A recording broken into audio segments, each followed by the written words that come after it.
Let everything go still. Right now. This moment. Just let it all go still. Feel where your body is. Feel the surface beneath you, how it holds you completely, without asking anything in return. Feel the temperature of the air around you, the particular quality of this night's darkness behind your closed eyelids. You are here. You are safe. There is nothing that needs your attention now except this. Breathe in slowly, through your nose, filling from the bottom of your lungs first and letting the breath rise gently upward. And breathe out. Slowly. The exhale a little longer than the inhale, the way the body naturally begins to relax when it finally believes it is allowed to. Again. In. And out. Good. Tonight, I want to take you somewhere that will require nothing of you except the willingness to be carried. We are going to the Andes. Not the modern Andes, though those mountains are extraordinary in their own right. We are going to the Andes as they were when the Inca Empire was at its height. The high Andes of the 15th century, when the world's largest empire by territory, larger than the Roman Empire at its peak, larger than China under the Han Dynasty, larger than any political entity in the history of the Americas, stretched along the western spine of South America for more than 4,000 kilometers. From what is now southern Colombia in the north to the Maule River in central Chile in the south. From the Pacific coast in the west to the edges of the Amazon jungle in the east. Across some of the most extreme and varied landscape on the surface of the earth, the world's highest navigable lake, the world's driest nonpolar desert, ancient cloud forests where the mountains catch the clouds and wring them into a permanent, slow, silver mist. And at the center of all of this, the mountain city. Machu Picchu, perhaps the most extraordinary human settlement ever built. Sitting on a narrow ridge between two peaks at 2,430 meters above sea level, its stone temples and agricultural terraces fitted with such precision that the Spanish conquistadors, when they came, didn't even know it existed. We are going to drift through the world of the Inca and the older Andean civilizations that preceded them, through the mysteries of their roads, their records, their cities of stone, their cosmology of mountains and stars, their understanding of the sky. We are going to move through all of it gently, the way clouds move across the Andean peaks, not hurrying, not forcing, just flowing slowly past everything, touching it lightly, carrying onward. And somewhere in the middle of all that ancient wonder, I think you'll find sleep. Let's go. Before we begin, let me tell you what kind of journey this is going to be. The Inca and the broader Andean world are among the most scientifically fascinating subjects in all of human history, not because they were mysterious in the sensationalist sense, but because they solved problems that no other civilization faced in quite the same way, and the solutions they found were extraordinary. How do you build an empire across the world's longest mountain range? How do you feed millions of people in an environment where the vertical distance between your lowest and highest agricultural zone spans the equivalent of sea level to above the clouds? How do you keep records, coordinate labor, manage resources, run an economy, without writing in the conventional sense? How do you build in stone, without metal tools and without wheeled vehicles, with such precision that you can construct walls that will survive 500 years of earthquakes? These are the questions we are going to sit with tonight. Not anxiously, there's nothing anxious about this. but with the quiet, gentle curiosity of someone who has found a very old and beautifully made object and is turning it over slowly in their hands in good light, noticing the details. We'll drift through the high plateau, the Altiplano, where Lake Titicaca sits at 3,800 meters above sea level, so high that the light there has a peculiar quality, thin and clear, making distances deceptive. We'll walk the Capac Nan, the Royal Road, the greatest road network in the pre-Columbian Americas, 40,000 kilometers of precisely engineered highway crossing some of the most inhospitable terrain on Earth.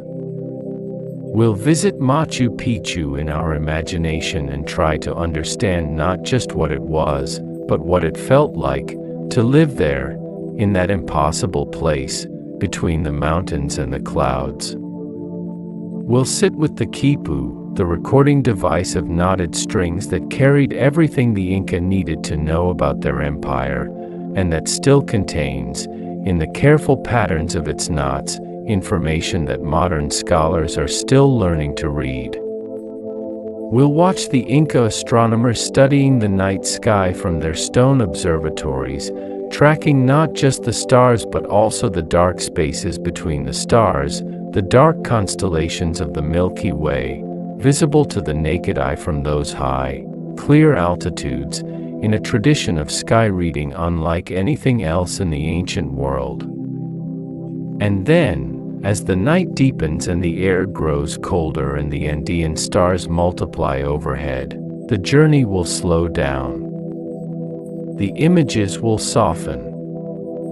The mountains will become just shapes, just presences, just the feeling of something very large and very old and very steady all around you. And you will sleep. Let's begin. The land that made the Inca.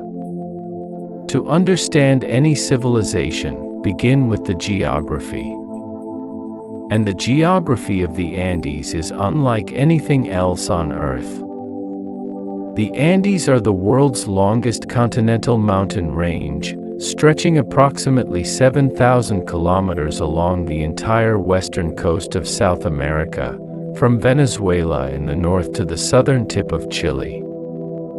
They are also among the highest, with more than 50 peaks exceeding 6,000 meters. The highest, Aconcagua in Argentina, rises to 6,961 meters, the tallest mountain outside of Asia. The Andes were formed by the subduction of the Nazca tectonic plate beneath the South American plate, a process that began roughly 25 million years ago and continues today. The Andes are still rising, still being pushed upward by the collision of those two enormous pieces of Earth's crust. This ongoing geological activity means the Andes are one of the most seismically active regions on Earth. Earthquakes are not rare events but regular features of the landscape, which makes what the Inca and their predecessors built there all the more remarkable. We will return to that. The Andean landscape is not one thing but many, compressed into relatively short horizontal distances. The mountains create what geographers call altitudinal zonation, a series of ecological zones stacked vertically like floors in an enormously tall building, each with its own climate, its own plants and animals, its own agricultural potential. At the coast, the Atacama Desert, one of the driest places on Earth. Parts of the Atacama have never had rainfall recorded by any instrument in the history of meteorology. And yet the pre-Inca coastal civilizations thrived there, because the cold Humboldt Current in the Pacific produced an extraordinary abundance of marine life, fish, shellfish, sea mammals, seabirds, that could sustain large populations in the absence of agriculture. Above the coast, the western slopes of the Andes rise steeply, in many places nearly vertical, the mountain faces cut by deep river gorges. Here, small valleys with microclimates allowed the cultivation of specific crops, avocados, peppers, certain varieties of bean and squash. Higher still, the Quechua Zone, the name of both an elevation band and the language group of the Inca, where the climate is temperate and conditions allow the cultivation of maize, potatoes, quinoa, and dozens of other crops. This is the heartland of Andean agriculture, the zone where the great civilizations built their cities. Above the Quechua Zone, the Suni and Puna, higher, colder, too cold for maize but suitable for the cold-hardy tubers and grains that Andean farmers developed over thousands of years. The potato, Solanum tuberosum, in its wild form native to the Andes, was first domesticated here, at elevations above 3,500 meters, and the wild relatives of the cultivated potato still grow in the high Andean grasslands today.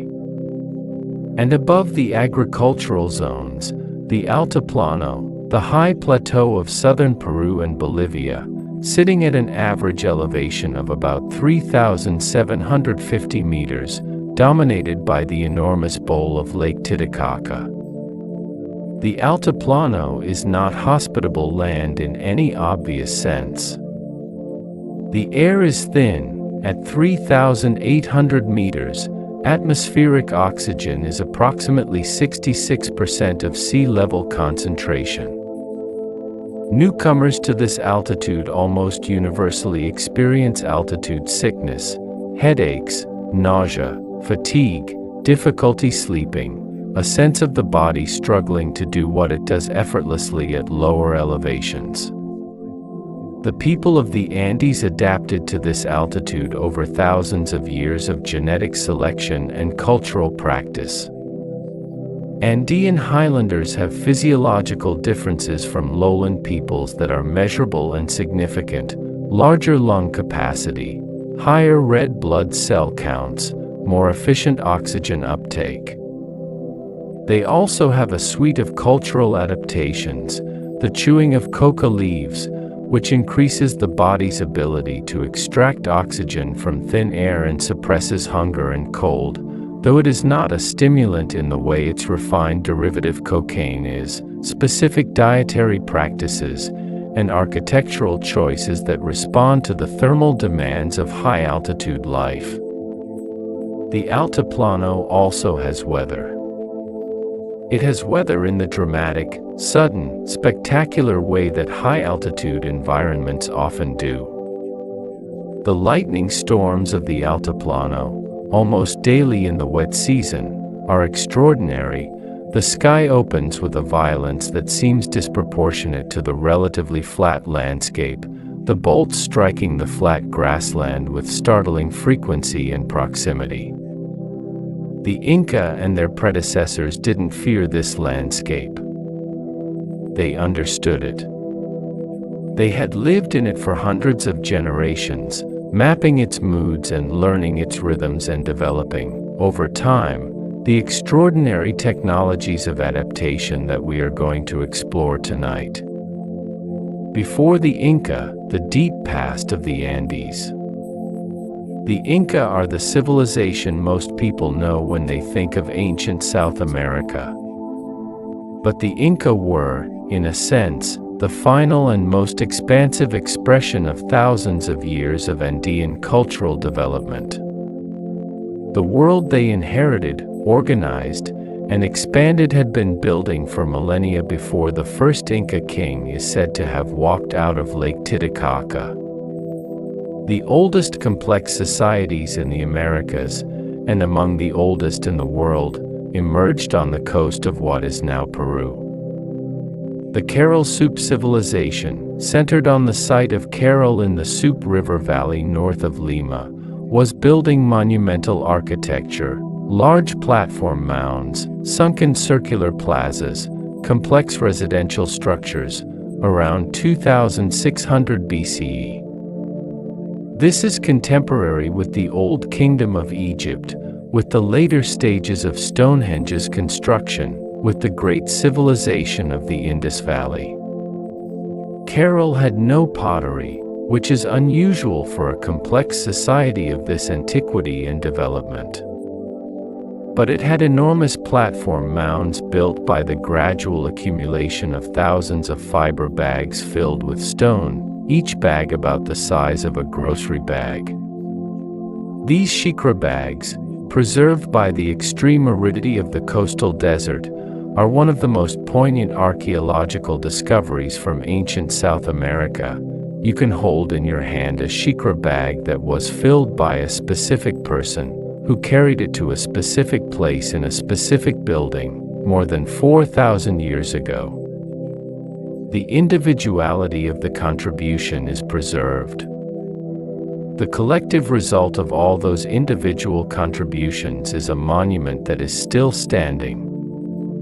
After Kerala came a succession of coastal and highland cultures, each building on the material and intellectual achievements of its predecessors. The Chavan culture, centered on a great temple site in the northern highlands of Peru around 900 to 200 BCE, developed an artistic tradition, the Chavan style, based on complex interlocking images of supernatural beings combining features of jaguars, eagles, and serpents, that influenced art across a vast area of the Andes and represents the first Pan-Andean artistic tradition.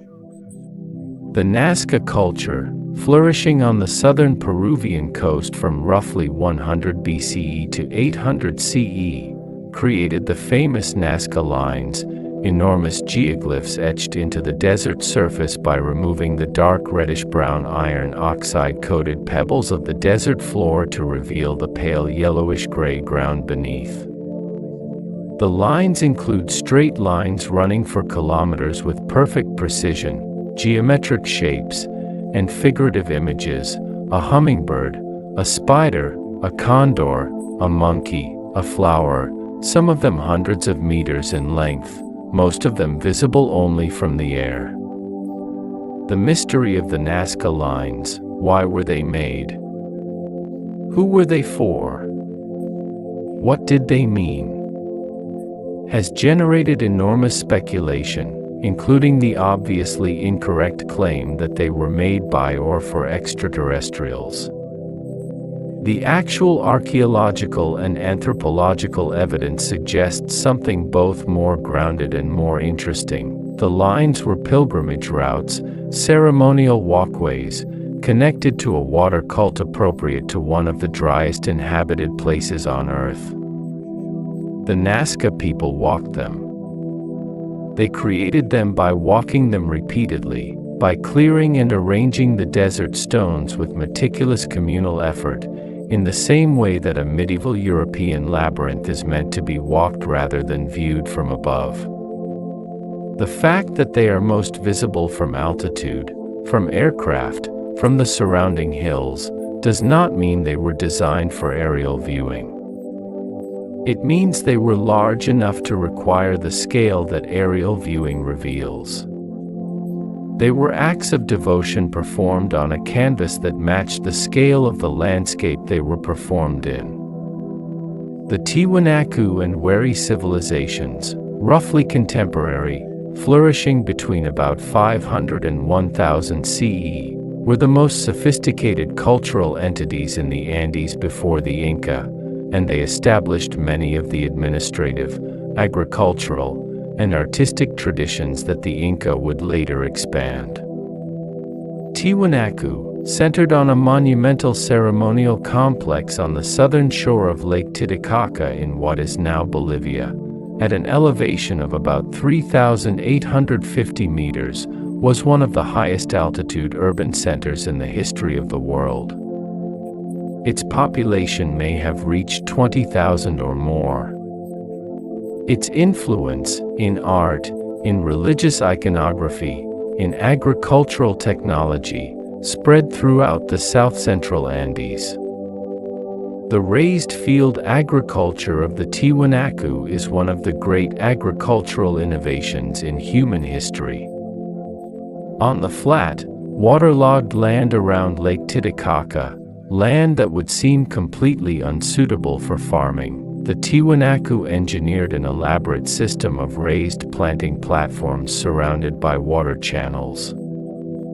This system, called camelones, created a microclimate. The water in the channels absorbed heat during the day and radiated it at night, raising the temperature around the raised fields by several degrees, enough to protect crops from the killing frosts that regularly struck the Altiplano. The system was so effective that it may have increased agricultural productivity in the Titicaca Basin by a factor of several times compared to other farming methods. And its rediscovery in the 1980s by archaeologist Clark Erickson, who worked with local farmers to rebuild and test the ancient raised fields, confirmed that they worked exactly as the ancient evidence suggested, protecting crops from frost and dramatically increasing yields. Old knowledge, retrieved from the ground. Tested.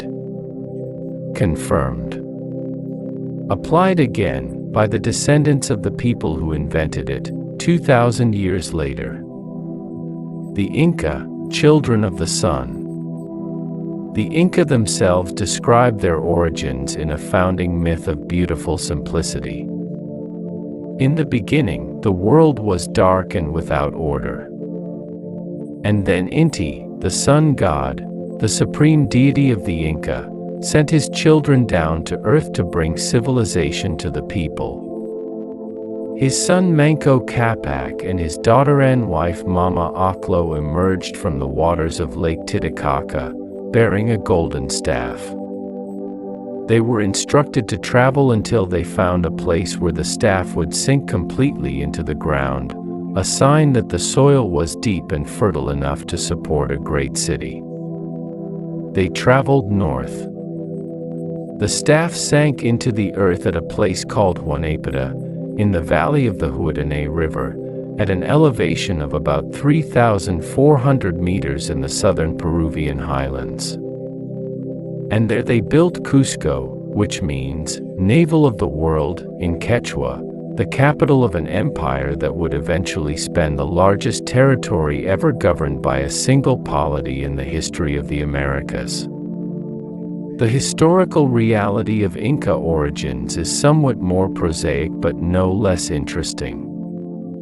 The Inca were originally a small ethnic group in the Cusco Valley, one of many similar groups competing for resources and territory in the highlands of southern Peru. The historical period of Inca expansion is remarkably compressed, beginning with the reign of the 8th Sapa Inca, the title of the emperor, meaning unique ruler, Viracocha in the early 15th century and continuing through the reigns of Pachacuti and Topa Inca Yupanqui.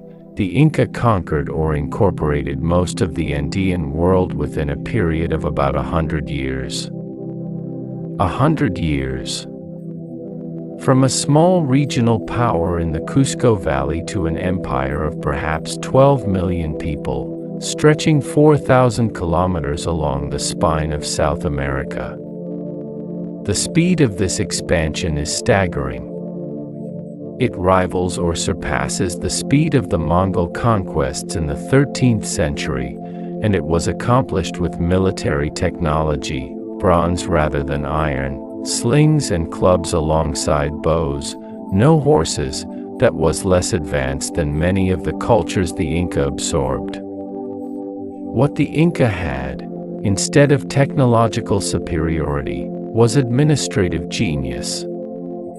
The fundamental principle of Inca expansion was incorporation rather than destruction. When the Inca defeated a neighboring group, they typically did not massacre the population, destroy the local culture, or eliminate the local leadership. Instead, they incorporated. The local leader became an administrator within the Inca system. The local gods were added to the Inca pantheon and their cult maintained. The local people were integrated into the MITA system of labor taxation. The MITA, a system of obligatory labor service owed to the state, was the economic engine of the Inca Empire. Rather than collecting taxes in the form of goods or money, there was no money in the Inca system. The state collected taxes in the form of time. Every adult in the empire owed a portion of their annual labor to the state.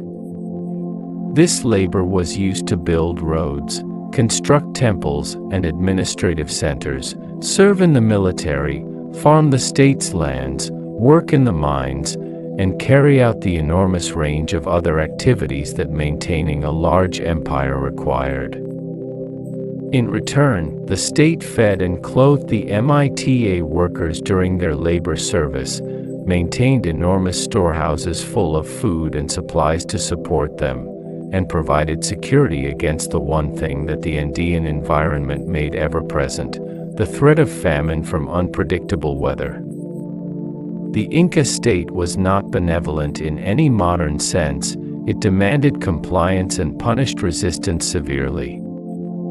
But it was, by the standards of the ancient world, notably redistributive. The labor of the many built infrastructure that benefited everyone, and the storehouses of the state served as a buffer against the natural disasters that periodically devastated individual communities. The word the Inca used for their empire tells you something important: Toantinsuyu. The Quechua word for Tawa, combined with Suyu, meaning region or quarter. The empire of the four quarters. Cusco, the navel of the world, was understood as the center point from which four great roads extended to the four corners of the empire, dividing it into four administrative regions. Everything radiated from Cusco. Everything returned to Cusco. The city was not merely the administrative capital but the cosmological center, the point where the human world and the divine world were most intimately connected. The Kapak Nan, the Royal Road. Let me tell you about the road. The Kapak Nan, the Royal Road, the Great Road, sometimes translated as the Powerful Path, is the greatest road network ever built in the pre-Columbian Americas. And it is, by any measure, one of the most extraordinary engineering achievements in the history of the world. The total length of the road network is approximately 40,000 kilometers. For comparison, the U.S. interstate highway system is about 77,000 kilometers. But the U.S. interstate highway system was built with modern machinery, petroleum-powered vehicles, steel and concrete, computer-aided engineering, and the accumulated technological knowledge of the industrial age. The Kapak Nan was built by hand. In terrain that ranged from sea-level desert to 5,000-meter mountain passes. Without wheeled vehicles. Without iron tools. Without draft animals capable of bearing significant loads, the llama can carry about 25 to 30 kilograms, considerably less than a horse or ox. Without written engineering specifications or calculated design documents. And it worked.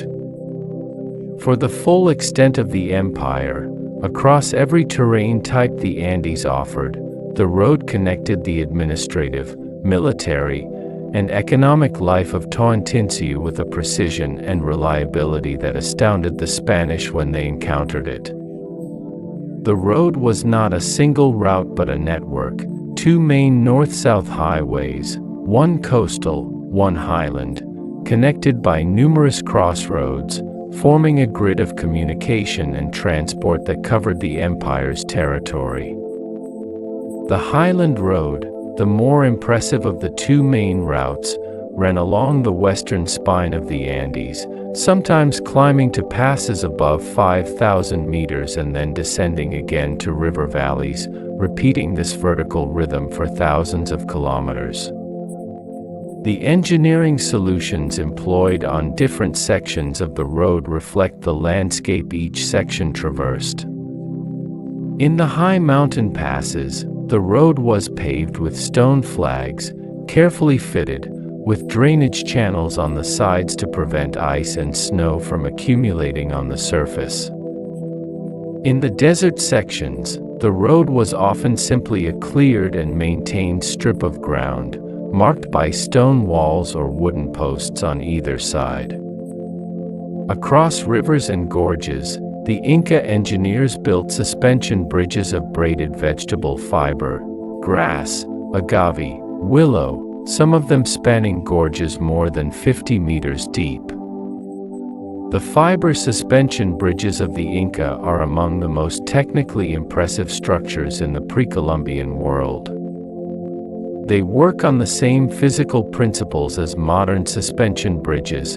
The cables bear the weight in tension, but the cables are made from twisted and braided icha grass, the tough, high-altitude grass of the Andean puna. A typical Inca suspension bridge had 5 main cables, each more than half a meter in diameter, made from thousands of individual grass fibers twisted together. The floor of the bridge was a woven mesh of smaller cables. The bridge swayed dramatically in the wind and could flex considerably. The experience of crossing one, for anyone accustomed to rigid structures, was described by Spanish observers as terrifying. And yet they held. A large military force could cross them. Llama trains loaded with goods could cross them. The bridges were maintained on a regular schedule. Each local community was responsible for maintaining the section of road and any bridges that crossed their territory, replacing the fiber cables with fresh material on a rotation that kept the bridges structurally sound. The Queshuachaca Bridge in Peru, one of the last surviving Inca suspension bridges, is still rebuilt annually by local communities using exactly the traditional techniques, a practice that was added to UNESCO's Intangible Cultural Heritage List in 2013. Along the road, at intervals of approximately 1 day's travel, the Inca installed a network of way stations called tambos. These were the logistical backbone of the empire, combined in warehouse, military post, and administrative center. Travelers on official business could stop at a tambo and receive food, shelter, and supplies. Military forces moving along the road were fed from tambo stores. The enormous amount of goods being moved throughout the empire, from the coastal fish to the highland potatoes to the jungle coca leaves and tropical feathers, was tracked, stored, and redistributed through the tambo network. And then there were the chascas. The chascas were the runners. The imperial relay messengers, stationed at huts along the road at intervals of approximately 2 kilometers, the distance a trained runner can cover at full sprint. Each chasqui carried a message, a spoken communication, or the information encoded in a quipu, and ran to the next station at full speed, handing off the message to the waiting runner there, who in turn ran to the next station. The system could move information along the Royal Road at rates of up to 400 kilometers per day. To put this in perspective, the average speed of an unrelayed messenger on horseback in early modern Europe was approximately 50 kilometers per day on good roads. The Inca relay system, using human runners in a relay chain, was 8 times faster. Fresh fish caught in the Pacific Ocean could reach the emperor in Cusco within 2 days. The emperor ate fresh fish from a sea that was more than 600 kilometers away, across the Andes, at a time when most of Europe had no concept of a reliable postal system. This is not magic. This is engineering, combined with logistics, combined with training, combined with the administrative will to build and maintain the system. The Chascas were selected young, trained extensively for the physical demands of their work, running at altitude, in all weather, carrying the weight of the quipu and the fragile cargo of fresh food and urgent messages, and were honored members of their communities. The Capac Nen was inscribed as a UNESCO World Heritage Site in 2014, not just as the route of a single road but as the entire network, across 6 modern countries: Peru, Bolivia, Ecuador, Colombia, Argentina, and Chile. It is the first transnational road network to receive this designation, and portions of it are still used today, not as cultural monuments but as actual roads, by Andean communities who have been walking them for 500 years. Machu Picchu, the city between the clouds. Now let's go somewhere specific. Let me take you to Machu Picchu. Not the tourist experience, the crowded buses and the queue for the Sun Gate and the Instagram viewpoints. Let me take you to Machu Picchu as it would have been experienced approaching it from the Royal Road, on foot, in the early morning of a clear day in the dry season, when the clouds that fill the valley below have not yet risen. You have been walking the road through cloud forest, the dense, wet, moss-covered forest of the eastern Andean slopes, where the trees are shorter and more twisted than lowland jungle and everything is draped in the soft green of epiphytic mosses and bromeliads. The road is stone here, carefully laid, steps cut into the steepest sections. The air is cool and smells of wet earth and flowers. Then the forest opens. And there it is. A narrow ridge between 2 peaks, Machu Picchu Mountain to the south and Huayna Picchu to the north, and on that ridge, the city. Terraces stepping down the steep sides of the ridge, their stone walls pale gold in the early light. Larger structures, temples, palaces, the great open central plaza, on the relatively flatter spine of the ridge. And behind and above everything, the peaks themselves, dark against a sky of improbable blue. The site sits at 2,430 meters, lower than Cusco, low enough that the air feels relatively easy after the high passes. But the setting is dramatically vertical in a way that photographs only partially convey. The ridge falls away on all sides into river valleys more than 500 meters below. The Urubamba River, which the Inca called the Wilcameyu, the sacred river, curves in an almost complete horseshoe around the base of the mountain, 600 meters below the site. The mountains rise from the river to the peaks in a single sweeping vertical movement. To be at Machu Picchu is to understand why the Inca believed the mountains were divine. Not in a symbolic or metaphorical sense. In a direct, present, overwhelming sense. The mountains are there, all around, in a way that makes them impossible to ignore or diminish. They are not scenery. They are presence. Machu Picchu was rediscovered by the outside world in 1911, when the American explorer and academic Hiram Bingham III was guided to the site by a local farmer named Melchor Artiega. The site had never been entirely forgotten. Local farmers knew it existed, and some were growing crops on the lower terraces. But it had not been entered by anyone from the outside world since the Spanish conquest, and Bingham's photographs and publications brought it to global attention. The history of the site's actual purpose and identity has been debated by scholars since Bingham's time. Bingham identified it as the last city of the Inca, the legendary Vilcabamba, where the last Inca rulers fled after the Spanish conquest. He was wrong. Vilcabamba has since been identified at a different site, and Machu Picchu's purpose has been more carefully understood through subsequent research. The current scholarly consensus, based on analysis of the architecture, the artifacts found at the site, and historical documents, is that Machu Picchu was primarily a royal estate, a personal retreat built by and for the Sapa Inca Pachacuti, the ninth Inca ruler and the architect of the empire's great expansion.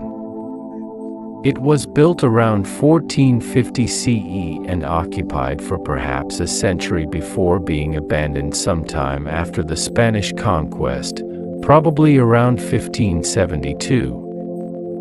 As a royal estate, it would have been used seasonally, the emperor and his court visiting for specific periods, with a permanent staff of agricultural workers, temple attendants, and servants maintaining the site year-round. The permanent population was probably a few hundred people.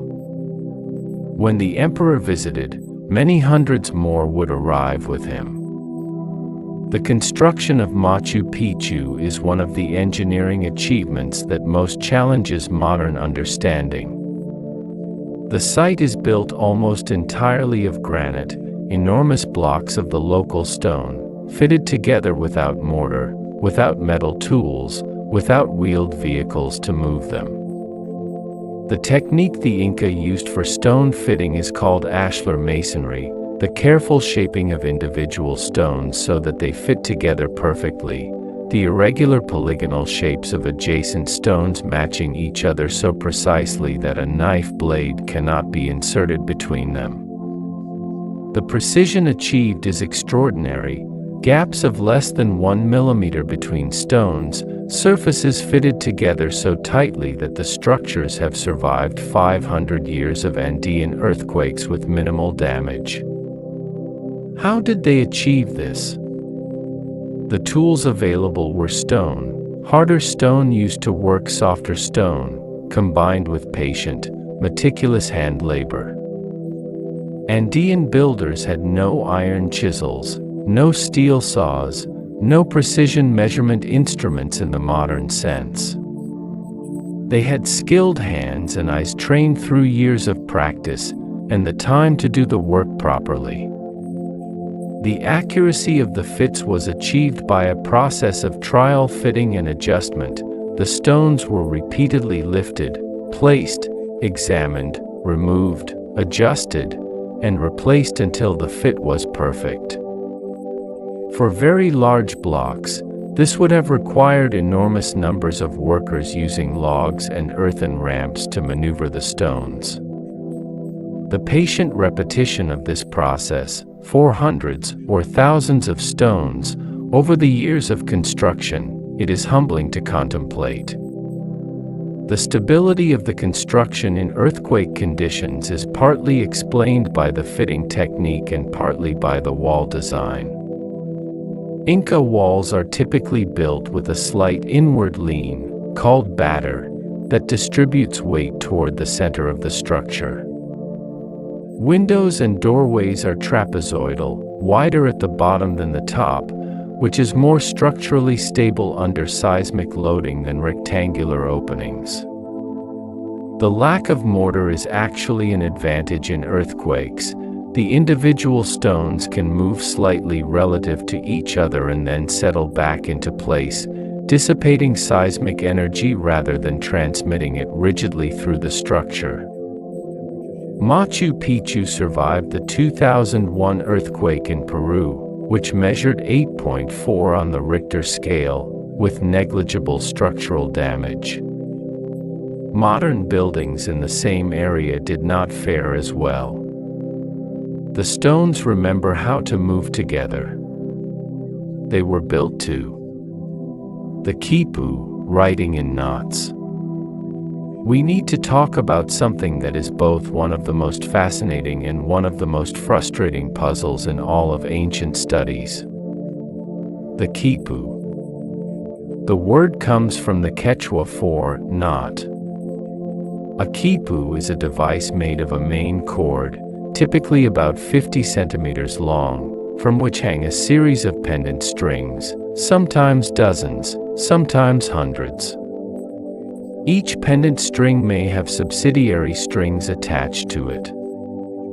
And on each string, along its length, a series of knots, tied in specific positions, specific configurations, specific numerical values. The quipu was the primary recording and communication technology of the Inca Empire. In a civilization without writing, without any system of marks on a surface that represented language, the quipu carried the information that writing carries in literate civilizations: census data, tribute records, astronomical observations, historical narratives, legal codes, military reports, genealogies. The numerical system encoded in the quipu is now well understood.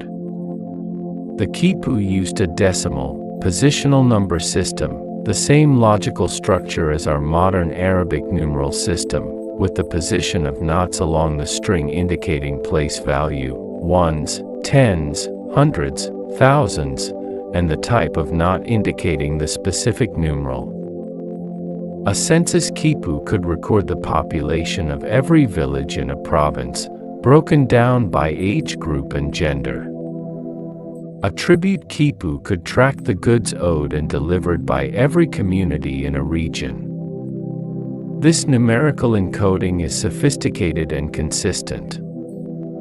Scholars can read these quipus relatively reliably, and the information they contain has been cross-checked against Spanish colonial records made at the time of the conquest, when Spanish administrators, requiring information about population and tribute for their own colonial system, asked local quipu specialists to read the existing Inca records, and the agreement is remarkable.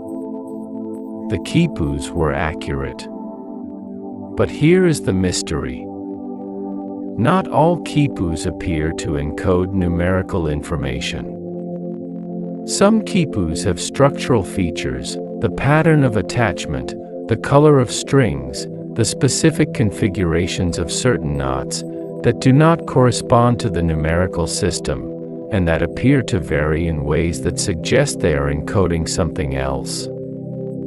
Something more like narrative, or categorical, or linguistic information. These quipus, sometimes called narrative quipus, have resisted decipherment. We know they contain information. We cannot yet read it. A remarkable discovery in 2023 added a tantalizing piece to the puzzle. Scholars studying a series of quipus from a single village, Calata, in Peru, found that when they mapped the phonological patterns of Quechua place names onto the color and structure patterns of the quipus, there were correspondences that suggested a phonological encoding. That is, the quipu strings might be encoding the sounds of Quechua words, which would make it, functionally, a writing system. If this finding is confirmed and extended, it would mean that the Inca had writing, just writing that no one recognized as such for 500 years, because it was made of fiber rather than marks on a flat surface. This is not yet proven. The work continues. But the possibility is electric. Imagine an entire civilization's literature, its histories, its stories, its poetry, encoded in the patterns of knotted string, sitting in museum storage cases around the world, awaiting the scholar who finds the key. The quipus were maintained by specialists called quipucamayak, keepers of the quipu. Each province, each administrative center, had its own quipucamayak, responsible for making, reading, and maintaining the records.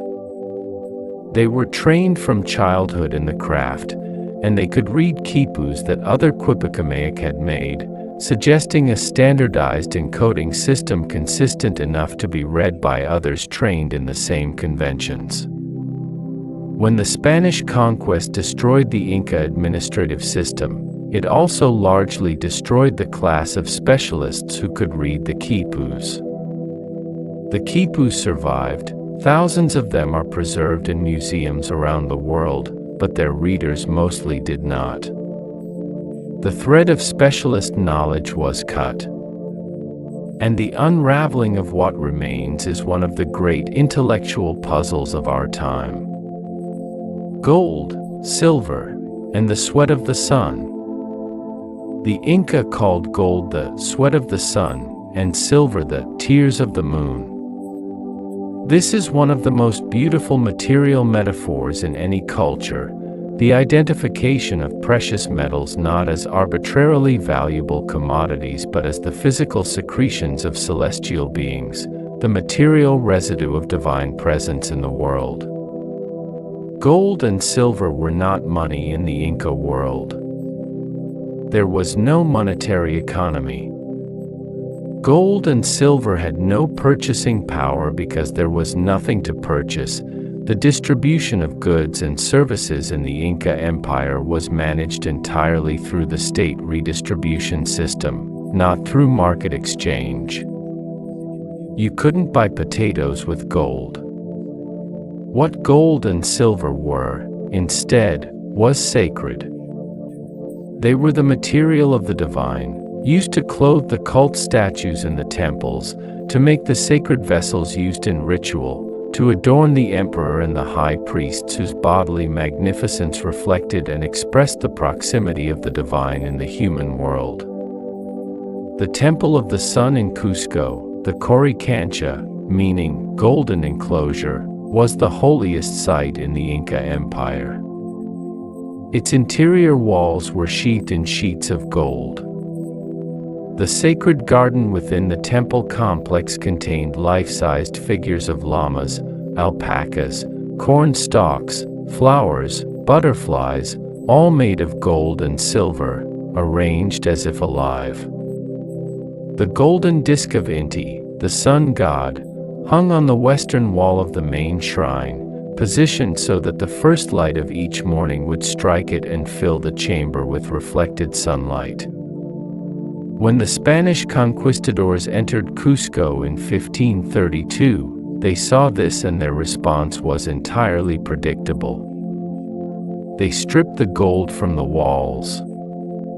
They melted down the sacred objects, the golden llamas, the silver flowers, the divine effigies, and converted them into ingots for shipment to Spain. They weighed the sacred garden against the economic demands of a distant imperial treasury and found it entirely insufficient as a garden and entirely satisfactory as raw material.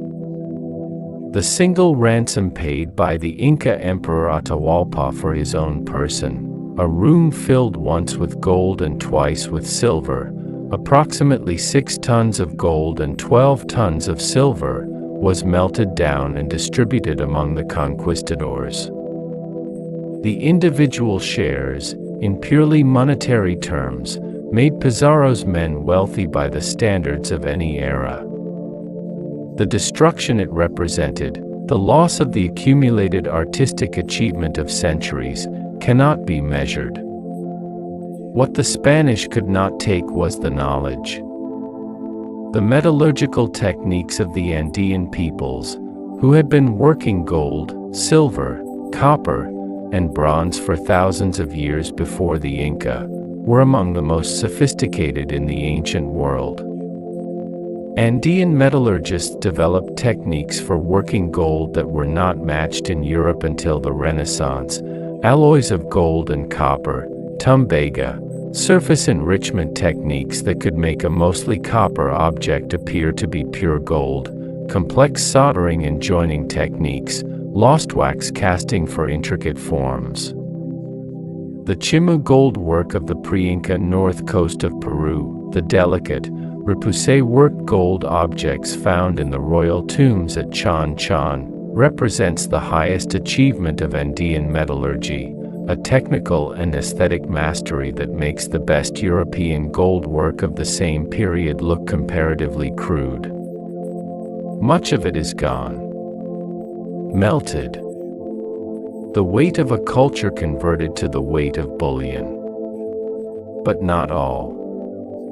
Museums in Peru, in Germany, in the United States, in Britain, contain surviving examples, objects that escaped the melting pots through being hidden, or buried, or simply overlooked.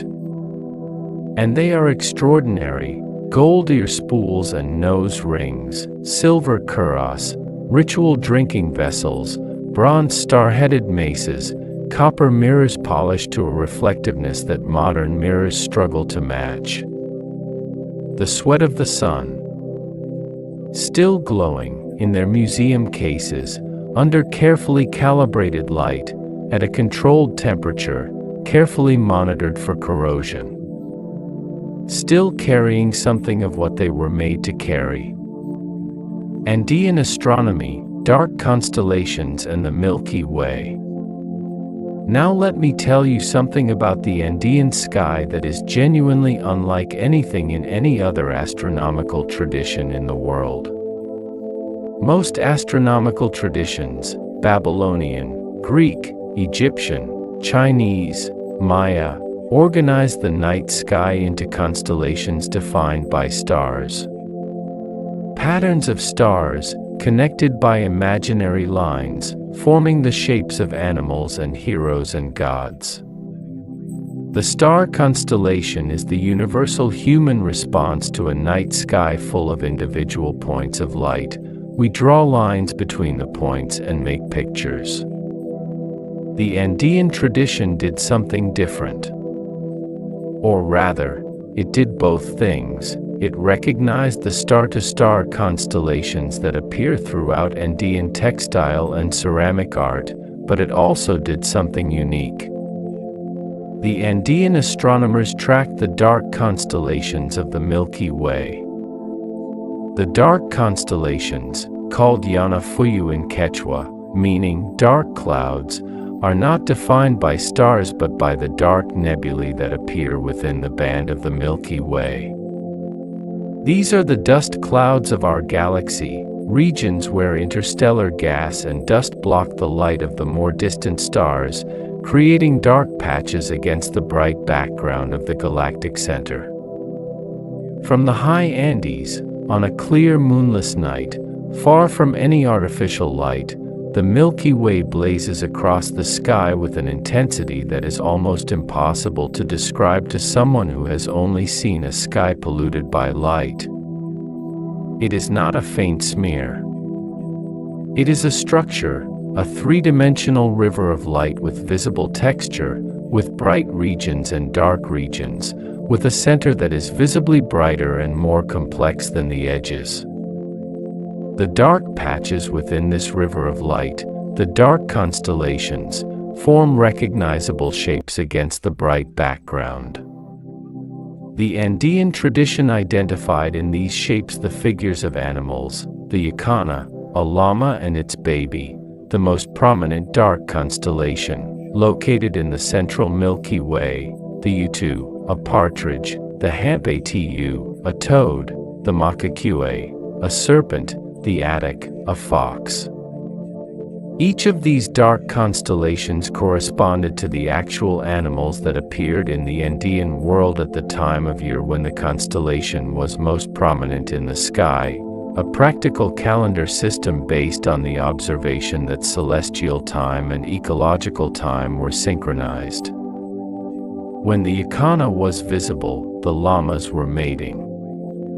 When the Utu was prominent, tinamus, partridges, were laying their eggs. When the Hampatu rose, the rains were beginning.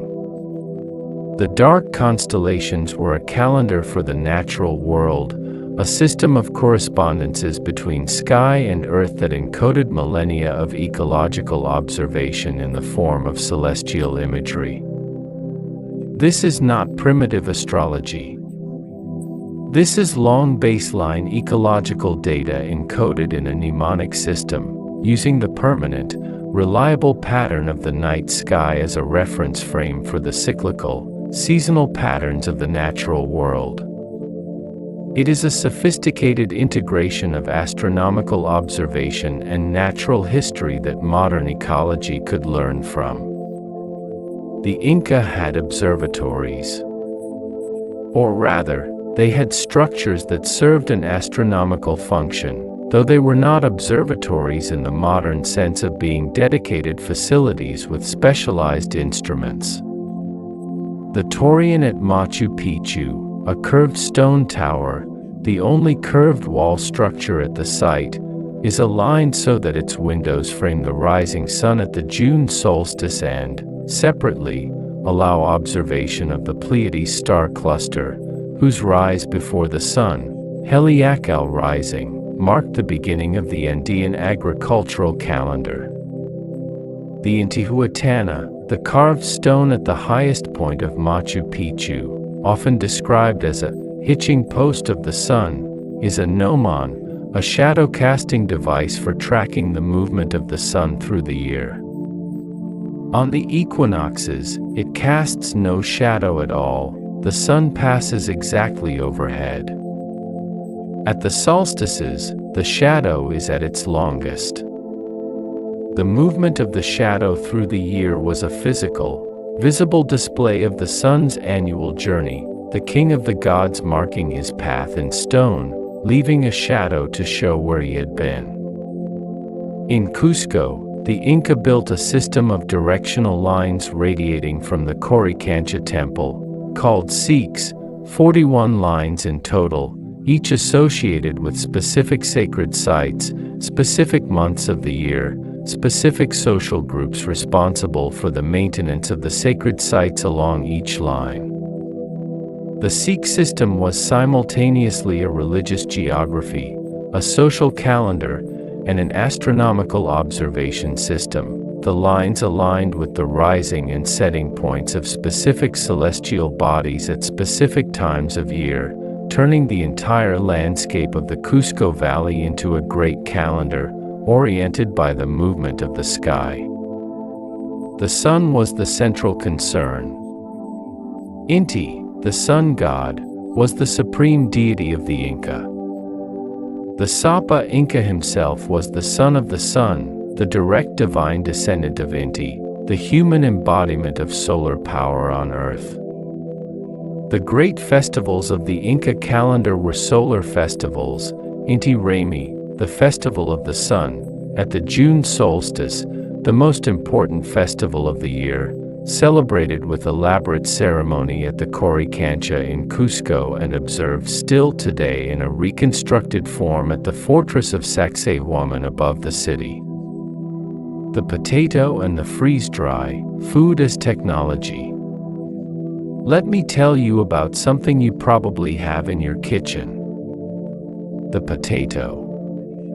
Solanum tuberosum. The cultivated potato, which now feeds more of the world than any other vegetable, which is the fourth most important food crop on Earth after wheat, rice, and maize, which is present in the cuisine of virtually every culture that has had contact with the Americas since the 16th century. This plant was domesticated in the high Andes, roughly 7,000 to 10,000 years ago, from wild potato species that still grow in the Andean highlands. The Andean people didn't just cultivate one variety of potato. They cultivated hundreds. Current estimates suggest that traditional Andean farming communities maintained between 3,000 and 4,000 distinct varieties of potato, each with different flavor, texture, starch content, color, keeping quality, and most importantly, climate tolerance. Some varieties were specifically bred for the highest altitudes, where frosts were common and temperatures unpredictable. Others were selected for the intermediate elevations. Others for the warmth of the valley floors.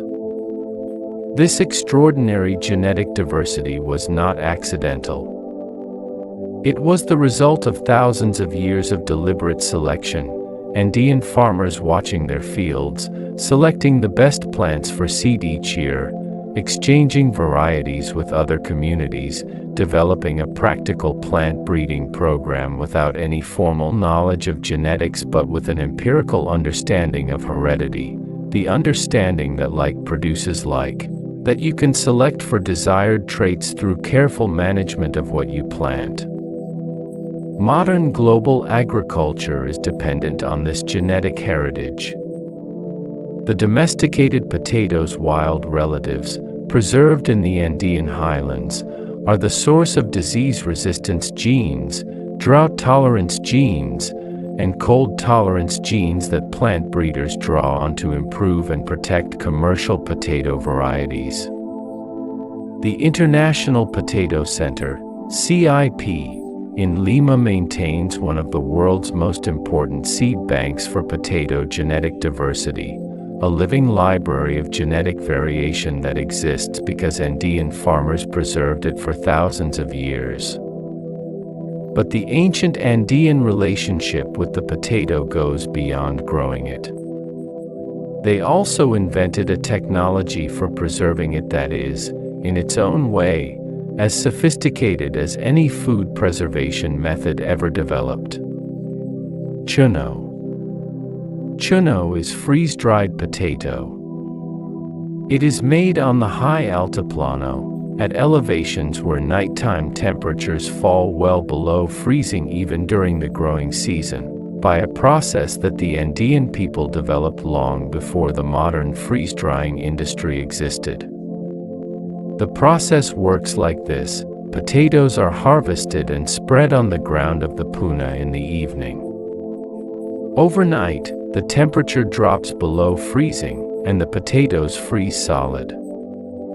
The next morning, when the sun rises, the frozen potatoes are walked on, trampled underfoot by people who move across the spread potato layer systematically, squeezing out the moisture as the potatoes begin to thaw.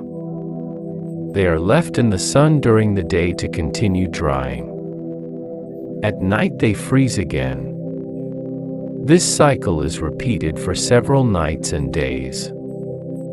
The result, after several cycles of freezing and drying, is chuno, a completely dehydrated potato product that can be stored for years, even decades, without spoiling. It weighs a fraction of fresh potato. It can be ground into flour, reconstituted in water, eaten directly. It is essentially tasteless. The freeze-drying process removes most of the compounds responsible for fresh potato flavor, but it is highly nutritious and extraordinarily storable. Chuno made the Inca Empire possible. The tambo storehouses along the Royal Road were full of it. The great administrative storehouses of Cusco and the provincial centers held millions of kilograms of it. The Inca military moved on chuno. The MITA workers were fed on chuno. The populations of communities that had suffered crop failure were sustained on chuno redistributed from the state stores. The modern freeze-drying industry, which preserves everything from coffee to pharmaceuticals to blood plasma, operates on the same basic principle as chuno production, just with sophisticated vacuum chambers and precise temperature controls instead of the natural cold of the Andean night. The physics are identical. The Andean people figured it out by observation and experiment, probably thousands of years before the Inca, and used it to create one of the most effective food security systems in the pre-modern world. Quinoa is another story worth telling briefly. Chenopodium quinoa, now fashionable in health food stores around the world, was domesticated in the Andes around 7,000 years ago and was a staple of the Andean diet long before the Inca. It grows at altitudes where maize cannot, tolerates frost and drought and poor soils, and produces seeds with a protein content and amino acid profile that is exceptionally complete for a plant food. Quinoa provides all 9 essential amino acids, which is unusual for a plant source and is one reason it has attracted so much nutritional attention. The Inca called quinoa Chisaya Mama, mother of all grains. The Spanish, recognizing its importance to Andean food systems, attempted to suppress its cultivation in order to make the indigenous population more dependent on European food crops. The suppression was not entirely successful.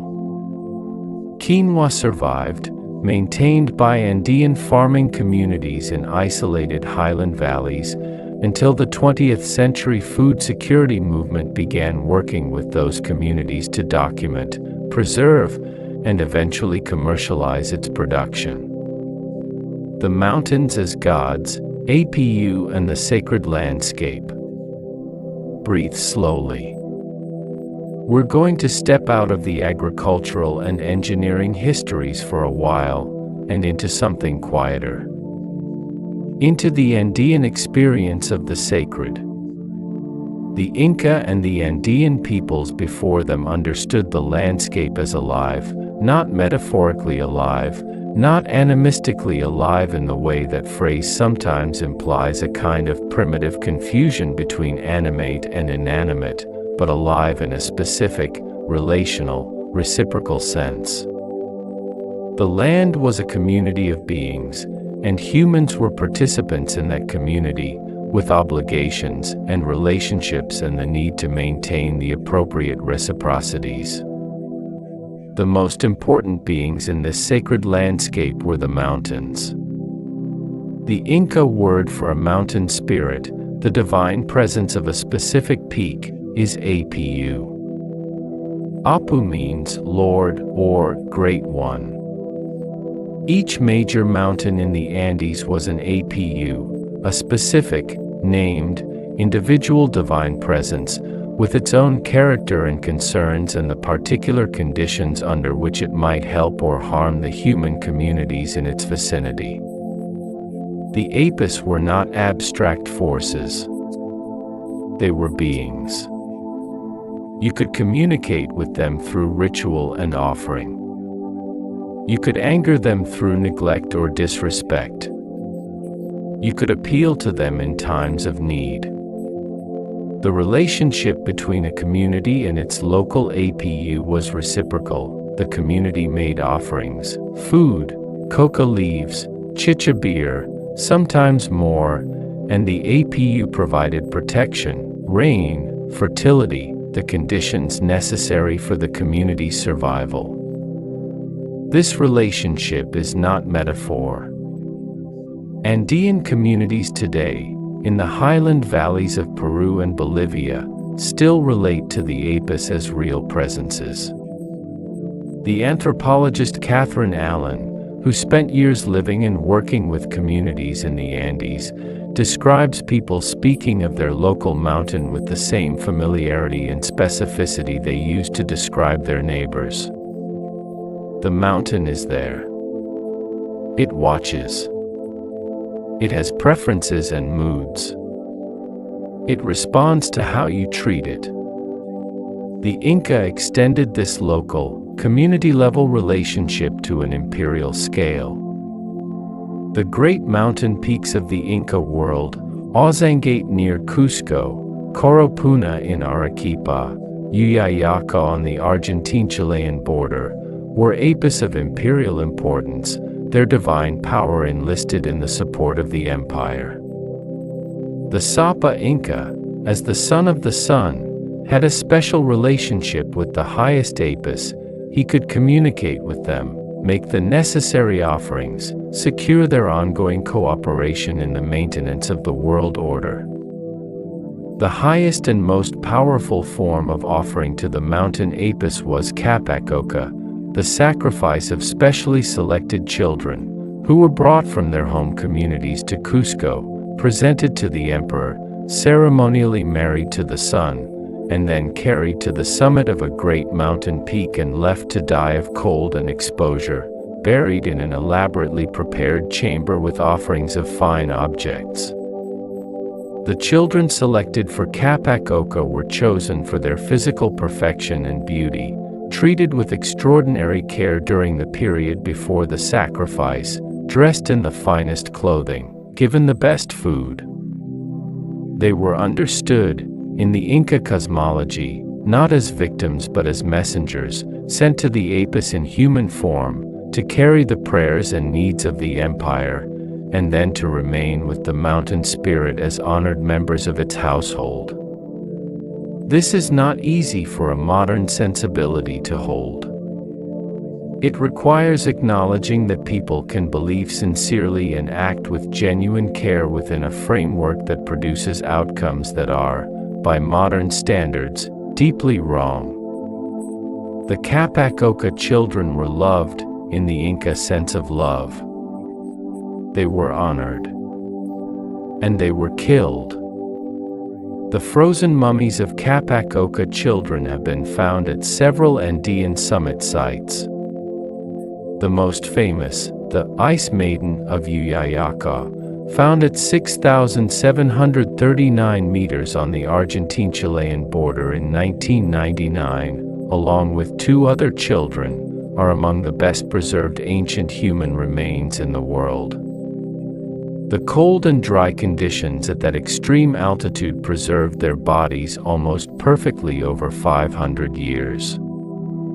Their clothing, their offerings, the objects buried with them, all preserved. Looking at the photographs of these children, their faces serene, their clothing intact, produces a specific and difficult feeling. The recognition that an ancient and elaborate system of meaning produced this outcome. That the mountain received them. That in their own understanding, and the understanding of everyone around them, they were going somewhere important, to do something necessary, with the full support of their community and their civilization. What the mountain made of them we cannot say. But the mountain kept them. Tiwanaku and the Gate of the Sun.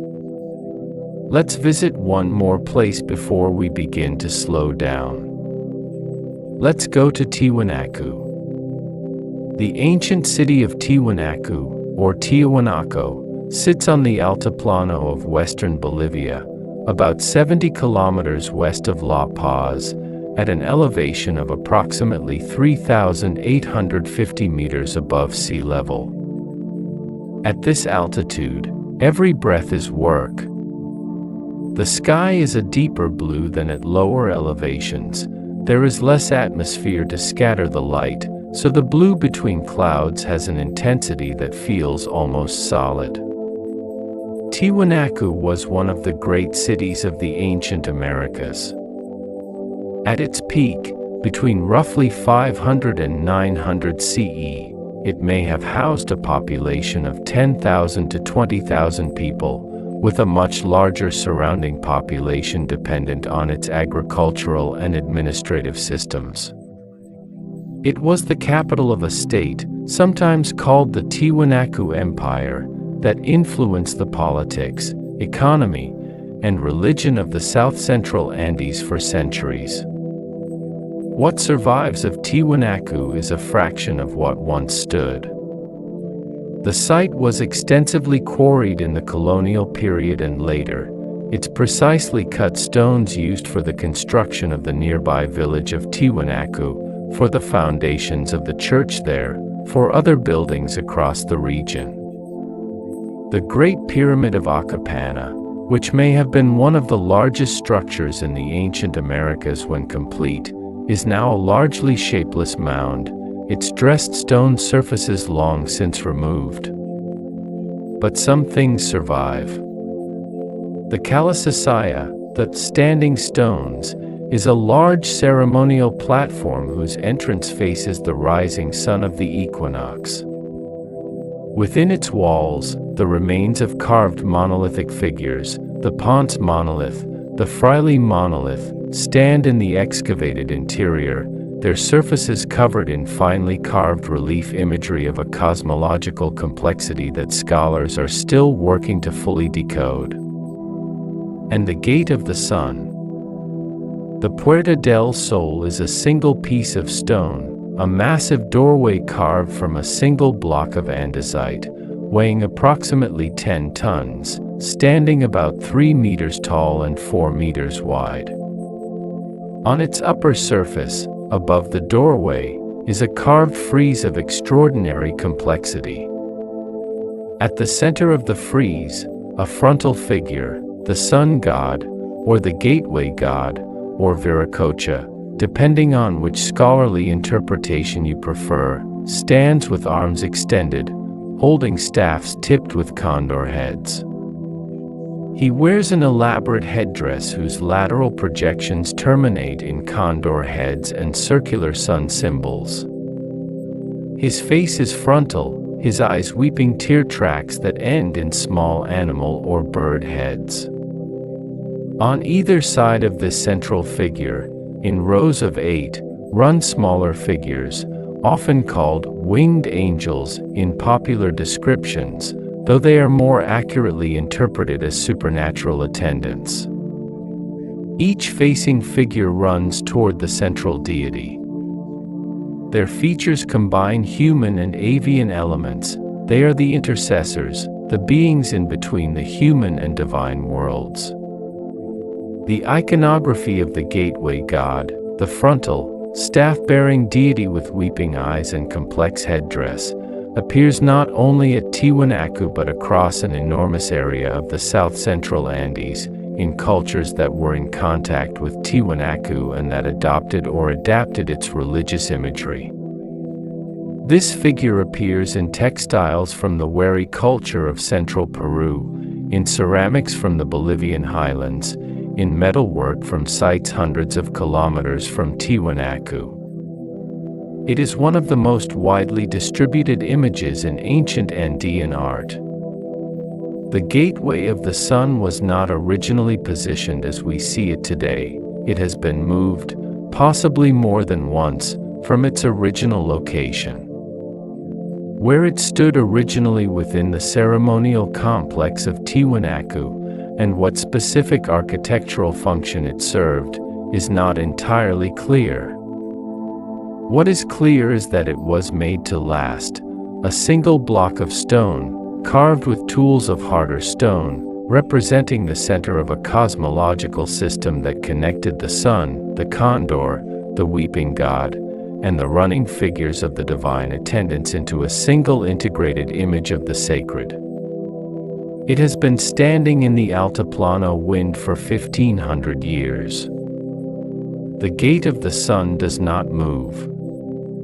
The sun moves through it, once a year, at the equinox.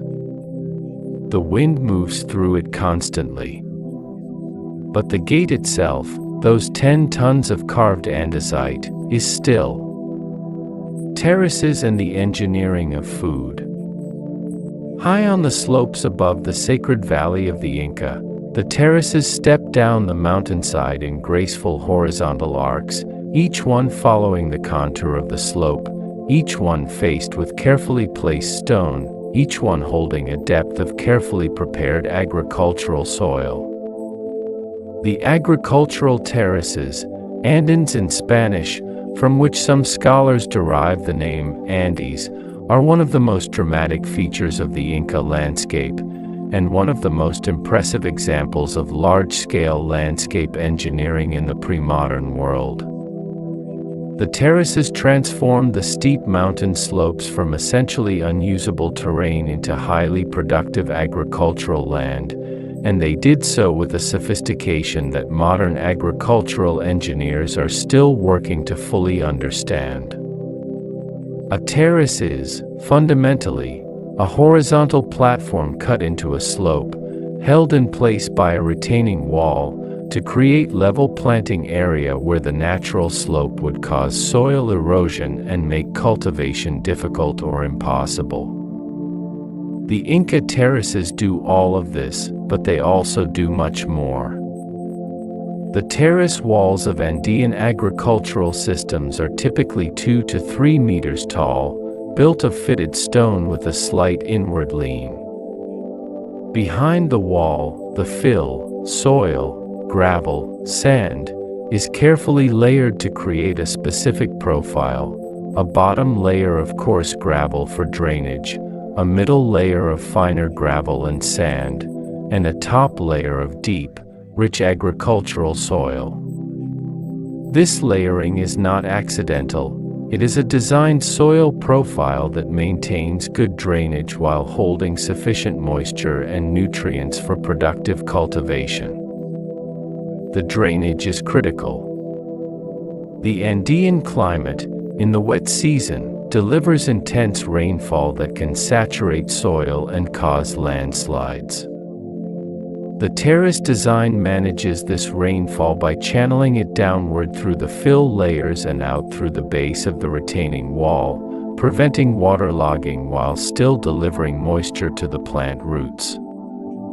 Each terrace is connected to the next by a system of channels that distribute the water evenly and carry excess away. There is also a thermal dimension. The stone walls of the terraces absorb solar radiation during the day, the dark stone reaching temperatures significantly above ambient air temperature in the intense Andean sunlight. At night, this stored heat radiates outward, warming the air immediately adjacent to the wall and the soil behind it. In a climate where nighttime frost can kill crops at the critical moments of flowering and early fruiting, this wall warming effect extends the range of crops that can be grown and reduces the risk of frost damage.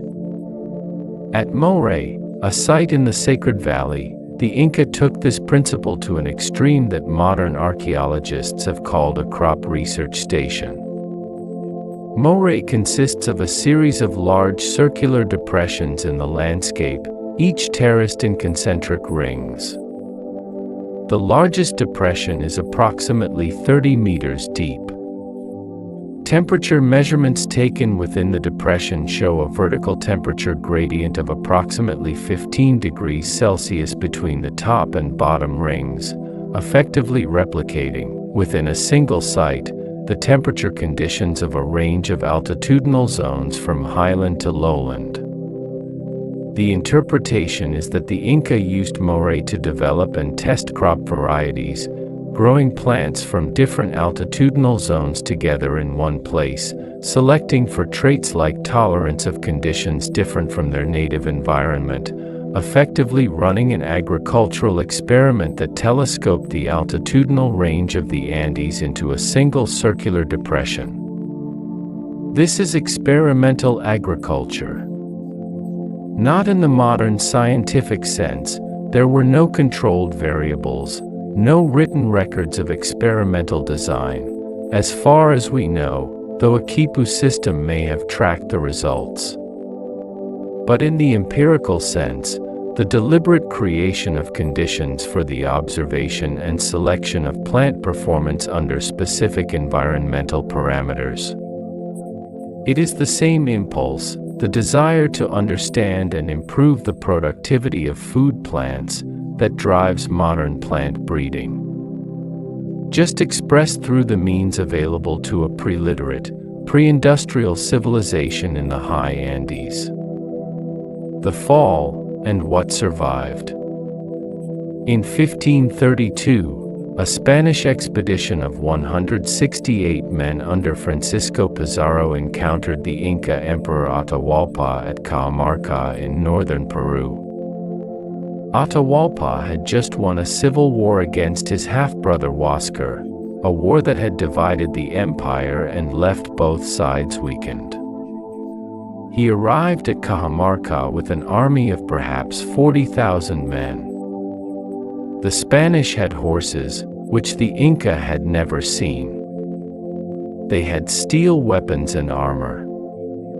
They had firearms, rudimentary by later standards, but terrifically loud and psychologically overwhelming to people who had never encountered gunpowder.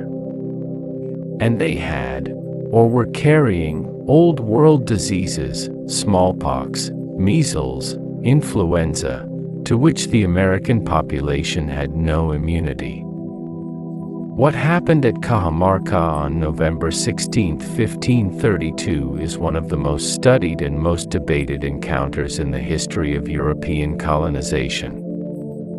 The Spanish invited Atahualpa and his retinue into the town square.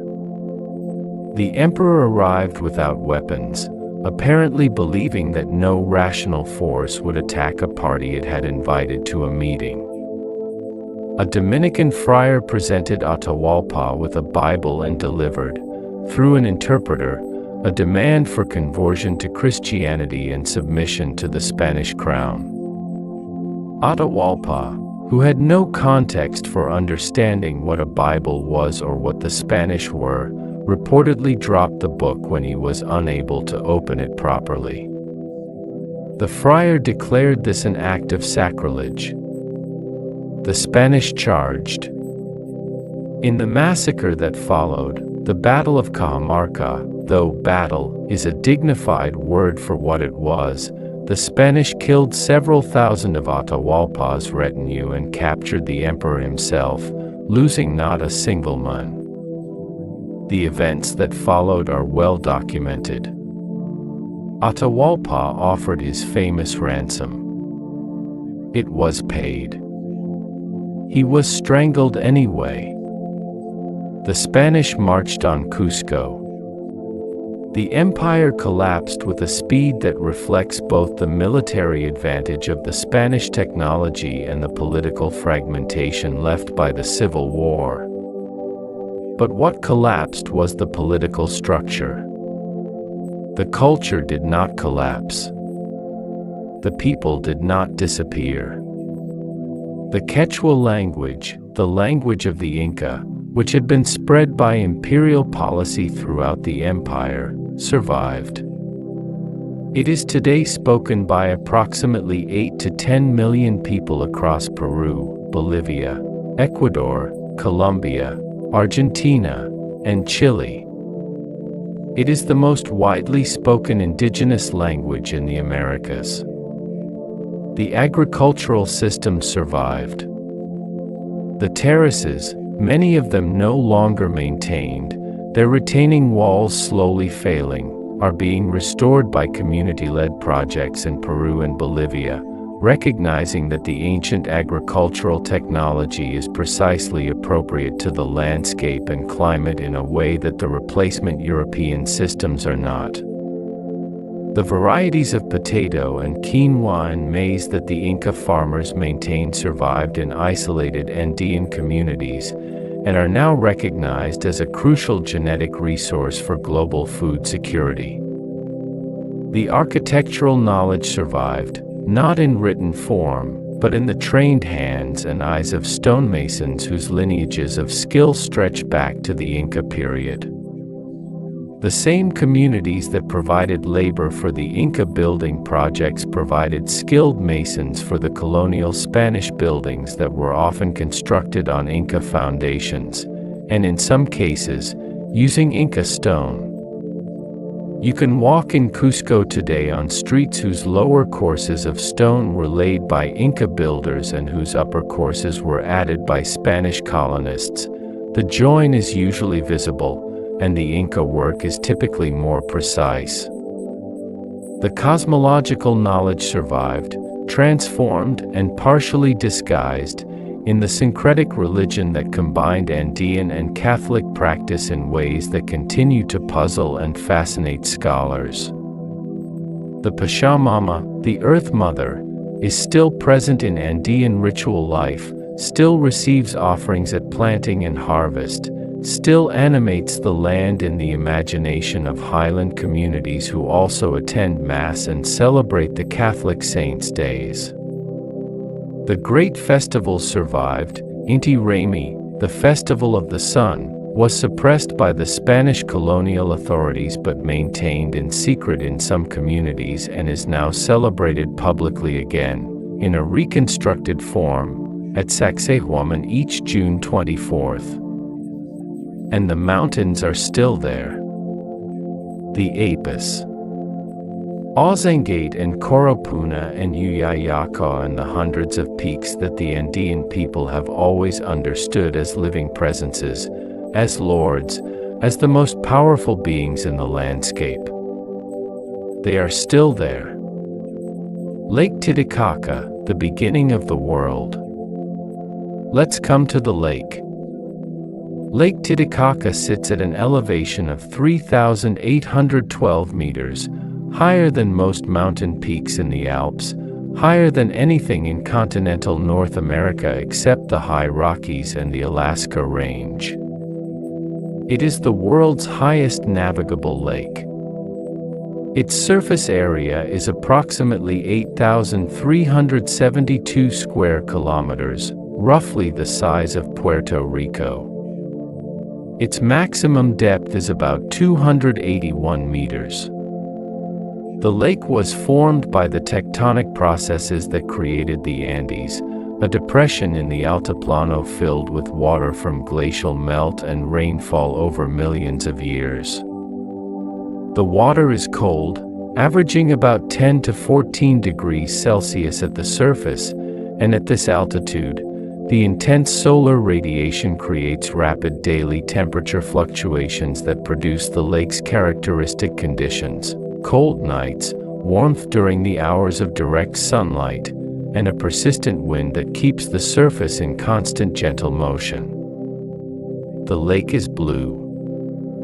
An extraordinary, saturated blue, much deeper than the blue of the sky above it, reflecting the high-altitude sunlight from a surface that is clearer than most mountain lakes because of the cold, low-nutrient conditions that limit algal growth. The blue of Titicaca against the brown gold of the surrounding Altiplano grassland, with the snow-capped mountains of the Cordillera Real visible to the east, this visual combination is one of the most memorable landscapes on Earth. The people of the lake, the Uros, who built and lived on floating islands made from the totora reed that grows in the shallows of the lake, still live on those islands today. The floating islands of the Uros are not a living museum. They are real homes, real communities, continuously constructed and reconstructed as the totora reed at their base decomposes and new layers are added on top. A floating Uros island feels springy underfoot. The surface yields slightly with each step, reminding you constantly that you are standing on a constructed buoyancy rather than solid ground. The totora reed is not just the building material of the islands. It is also food. The young, pale lower portions of the reed stalks are eaten, with a mild, starchy flavor. It is fuel. It is used to build the traditional reed boats, the cabalitos de totora, little horses of reed, that fishermen still use on the lake. It is everything for a people who have organized their entire material culture around a single plant species in a single landscape. The totora reed boats of the Titicaca region have attracted particular interest from researchers studying transoceanic contact between ancient civilizations. The boats are similar in construction to reed boats found in ancient Egypt, the same bundled reed technique, the same curved prow and stern. The legendary sailor Thor Heyerdahl made this connection the centerpiece of several expeditions, attempting to demonstrate that such boats could cross oceans and that contact between distant ancient civilizations was possible. The mainstream archaeological position is that these similarities in boat construction reflect the convergent development of an obvious solution to the problem of building a buoyant vessel from available materials, rather than direct cultural contact. Both cultures had reeds. Both cultures needed boats. Both cultures arrived at a similar solution independently. This is probably correct. But it is worth noting that the reed boats of Lake Titicaca have been used on the lake for thousands of years, Through every political change and cultural transformation that has passed over the Altiplano, the rise and fall of Tiwanaku, the Inca Empire, the Spanish conquest, the modern national states of Peru and Bolivia, the boat is still there. The reed is still there. The lake is still there. The Inca founding myth placed the origin of civilization at this lake. Manco Capac and Mama Oclo emerging from its waters. The sun god choosing this body of water, the highest large lake in the world, sitting above the clouds, closer to the sky than almost any other flat water surface on Earth, as the place where humanity would begin. The lake is the beginning. The lake is the closest point between the water below and the sky above. The lake is the meeting place of worlds. Looking across Titicaca on a clear day, the water and the sky are the same blue, with only the mountains and the horizon line between them. It is easy to imagine, in such a place, that the boundaries between elements are less fixed than they seem, that water and sky are the same thing at different temperatures, that the world is more continuous than it is divided, that there is no clear line where the ordinary ends and the sacred begins. Let everything slow down now. Very slowly. We have been so many places tonight. Across the Altiplano, through the cloud forest, up the stepped terraces of mountain slopes, into the stone rooms of Machu Picchu where the sunrise reaches through specially positioned windows to touch the sacred objects within. We've walked the royal road in our minds, listened to the relay runner's feet on stone, watched the Quipicameic's fingers move through the knots of colored string. We've sat with the dark constellations and watched the Milky Way wool slowly overhead from the high, clear altitude of the Andean night, where the air is too thin for much atmospheric distortion and the stars are steady and numerous beyond anything visible from lower places. All of that is still there. All of it is still happening, in some sense. The mountains are still there, the lake is still there, the road is still there under its centuries of disuse and recovery. The knots are still in the quipu strings, holding their patient information. And now we can rest. Let your body sink. Feel how the surface beneath you holds you completely, without effort on your part. You don't need to do anything to stay where you are. Gravity is doing all the work. The planet itself is holding you, the same planet that holds the Andes, that holds Titicaca, that holds the dry Atacama coast and the cloud forests of the Urubamba Valley. You are held. Imagine the Altiplano at night. Not the dramatic part, not the lightning storms or the wild weather. The quiet part. The hours between midnight and dawn when the wind drops and the air goes very still and the stars appear in their full multitude above the flat, cold grassland. The grass, Icha grass, the tough, wiry, pale yellow grass of the high Puna, is perfectly still. No wind. Just the cold settling, a soft and very quiet cold, the kind that arrives gently from above rather than being pushed from the side. The lake is visible to the north, not visible in the sense of being lit, but visible in the sense that where the stars end, the water begins, a slightly different darkness, a slightly different quality of black. The mountain beyond the lake, the Cordillera Real, has its snows, and the snows catch a little of the starlight and hold it, so the peaks are the palest part of the dark landscape. Everything is very still.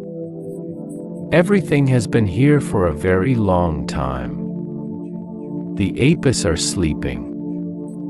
Or not sleeping, the apis don't sleep, in the Andean imagination. But they are quiet. The mountains are always quiet at this hour, holding their cold and their snow and the deep geologic patience of stone that has been compressed and pushed upward over millions of years and is in no hurry about anything. Ozangate, the great mountain to the southeast of Cusco, 6,384 meters, always snow-covered, visible on clear days from the city, is there in the darkness. You cannot see it from the Altiplano tonight, but it is there.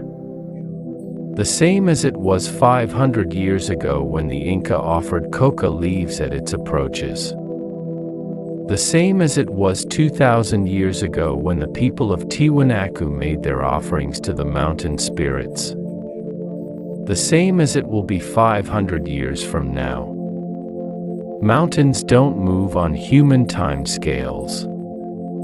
They move on geological ones, rising by millimeters per year, ground by glaciers, eroded by rain and wind and the freeze-thaw cycles that split rock as reliably as any tool.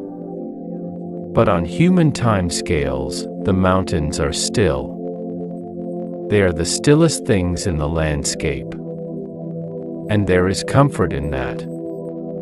In the presence of something that has been still for longer than all of human civilization combined. The quipu hangs in the darkness of a museum case. The colored strings, red and yellow and dark brown and natural cream, are soft in the climate-controlled air. The knots, figure-8 knots, long knots, simple overhand knots, hold their positions in the string as they have held them for 500 years. The information is still there. The pattern is still there.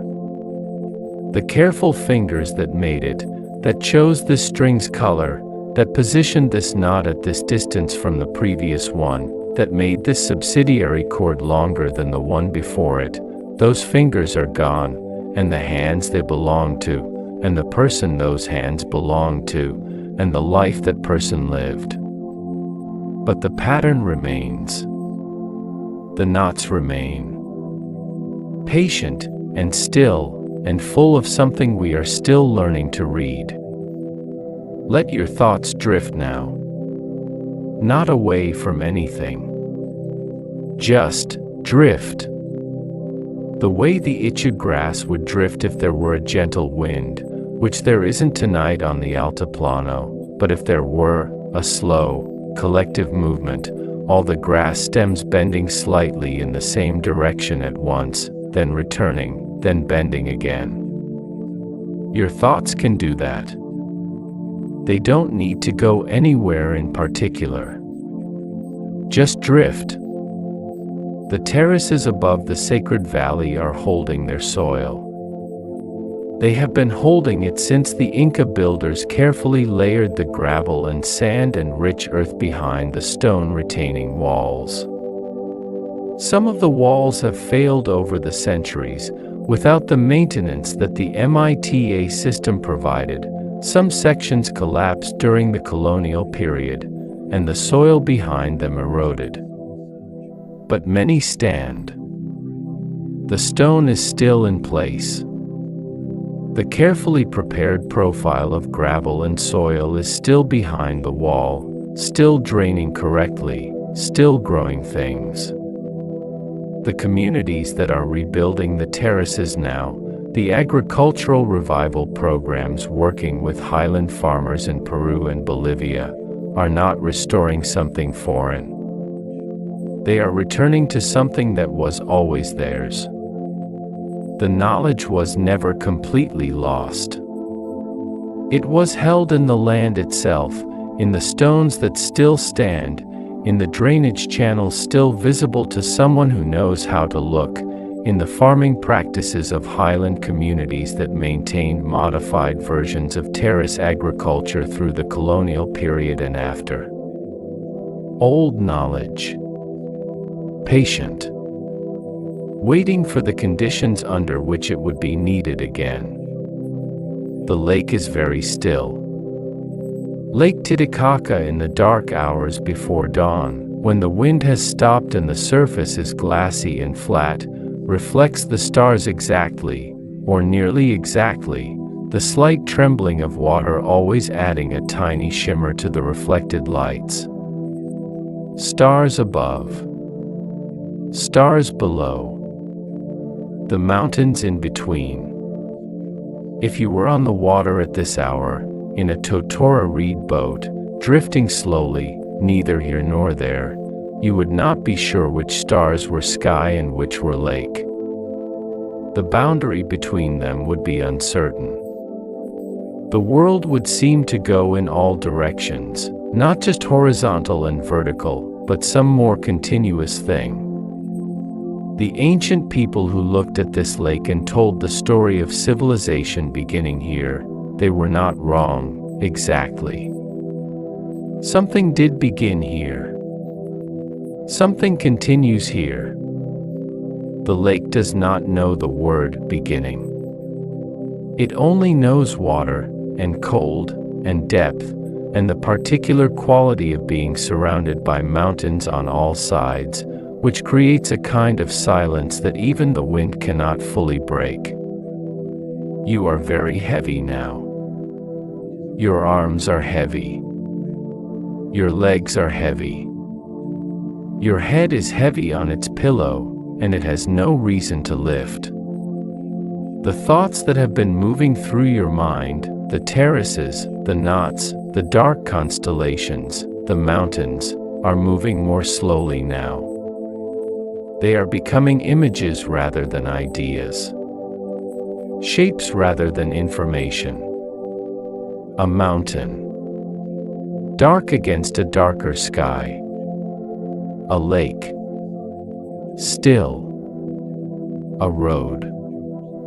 Running along the mountain's flank, stone-paved, disappearing around the curve of the hillside. Inti Raymi, the festival of the sun, at the June solstice. The sun at its lowest arc, its shortest day in the southern hemisphere.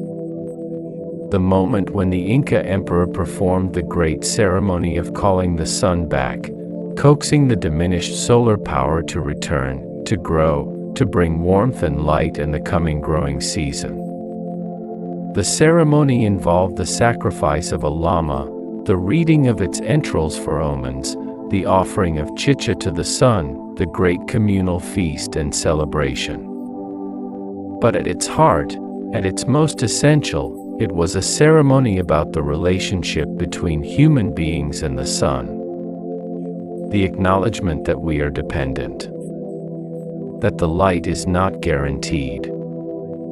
That gratitude is the appropriate response to the fact that the sun rises each morning and warms the world and makes things grow. Gratitude for the light. The light that warms the terraces, that fills the Intihuatana's shadow, that strikes the golden disk of Inti in the Coricancha and bounces back across the ceremonial walls of the temple. The light that is coming, in a few hours, when the night finishes its work and gives way.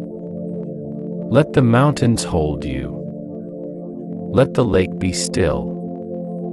Let the stars, the bright ones, and the dark ones between them, turn very slowly overhead, as they have been turning all night, as they turned over the Inca astronomers who watched them from their stone platforms, as they turned over all the generations of Andean people who have slept under them since the first human beings climbed these mountains and found, impossibly high, impossibly cold, a landscape they could call home. Sleep now. The Quipu is patient. The terraces are holding. The road is there, running along the mountain's flank in the dark. The lake is still. The mountains are still. The stars are moving, very slowly, as they always do, tracking their ancient circles, indifferent and beautiful, the same stars that the Andean people named with the shapes of llamas and foxes and toads, found not in the stars themselves but in the darkness between them. the darkness between the stars. Which is where you are going now? Which is the gentlest place? Which has been there, patient, all this time, waiting for you to find it?